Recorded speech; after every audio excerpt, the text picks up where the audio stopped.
பலனை அனுபவித்தாக வேண்டும்.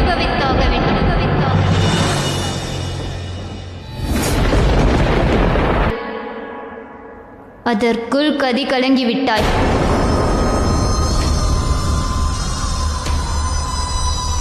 இப்பொழுது வார்த்தைகளால் விவரிக்க இயலாது. ஒவ்வொரு இரவும் நீ கண்ணை மூடி உறங்கும் பொழுது நிச்சயிப்பதை எண்ணி கலங்குவாய், விரக்தி அடைவாய், கோபம் வரும். உன்னை நீயே ஒரு சம்பவம் தான் நீலிமா. ஆனால் அதைவிட துர்பாக்கியமான ஒரு விஷயம் என்னவென்று தெரியுமா? சிறை என்பது உடலுக்கு அல்ல, மனதிற்குத்தான் நீலிமா.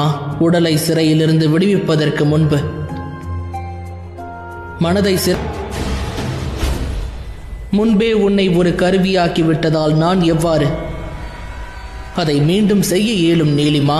தேவி சந்தியாவின் சக்கர வியூகத்தில் சிக்கிக் கொண்டாய்.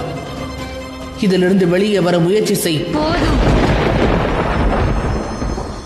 நான் துன்பப்படுவதை காண விரும்புகிறேன்.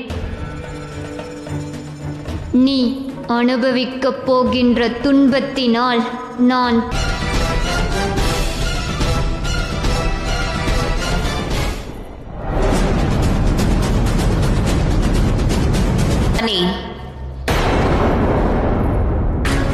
அவனும் தன்னுடைய குரலால் ஒருவருடைய மனதிற்குள் புகுந்து விடுதே நீலிமா.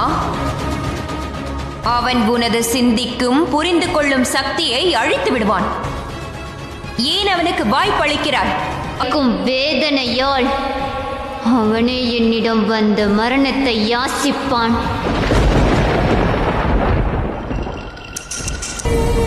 நீ உனது பழிவாங்கும் எண்ணத்திலிருந்து மாறப்போவதில்லை என்று எனக்கு வாக்களி.